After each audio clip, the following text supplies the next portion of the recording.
أعزائي متابعي راديو تلفزيون زهرة العرب، أهلا وسهلا بكم من داخل قصر ثقافة شبين الكوم بمحافظة المنوفية، وأمسية رمضانية جديدة.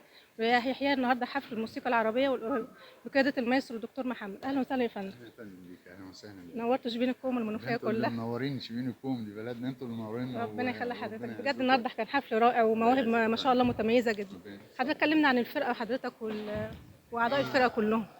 هو احنا اتجهنا السنه دي لان احنا نحاول نخلي اعضاء الفرقه من الشباب كلهم، على اساس نعمل ربط بقى بالموسيقى العربيه القديمه قوي، لانها دلوقتي مش يعني الناس مش هتقدر، او الجيل اللي طالع مش هيقدر يستوعب القديم قوي. فاحنا بنحاول نقف في النص بين المرحلتين دول بالشباب بتوعنا الجمال دول، وهم بيقضوا على اكمل وجه، وحاجه جميله، وهم مساعديننا ومدعميننا في دوت. اقدر اسند عليهم في ده. فان شاء الله اللي جاي احسن، وهتسمعوا حاجات افضل وافضل ان شاء الله. طب حضرتك أعضاء الفرقة كلهم من محافظة واحدة ولا كلهم محافظات لا لا، هو متنوعة ممكن أو هم يكون دراستهم إيه؟ لا لا، هو الدراسات مختلفة والمحافظات مختلفة، يعني ممكن معظمهم من محافظة المنوفية، انما في محافظة المنوفية فيها كذا مركز بعيد عن منطقة شبين الكوم العاصمة. هم بيجوا على نفسهم وياخدوا مواصلات ويجوا عشان اهتمامهم قوي بفرقة الموسيقى العربية ان شاء الله، يعني عايزين يطلعوا حاجة للناس كويسة. فان شاء الله على المدى ان شاء الله، مع الشغل الجديد والتدريبات، تسمعوا حاجات كويسة جدا ان شاء الله من مقدمة من قصر ثقافة شبين الكوم.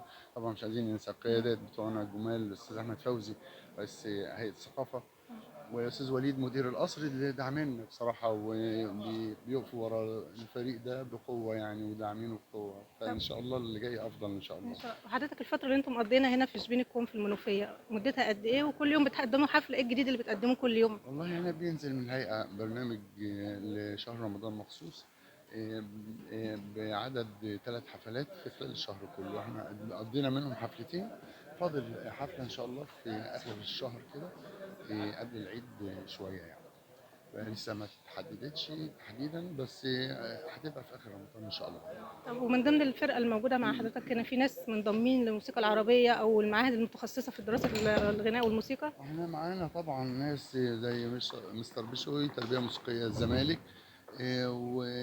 وبعض الناس من تربيه نوعيه، والباقي كله تخصصات مختلفه جايين للفن فقط، يعني هم عندهم الموهبه وجايين ياخدوا التعليمات اللي هي تودي لهم الموهبه بتاعهم في الطريق الصحيح يعني.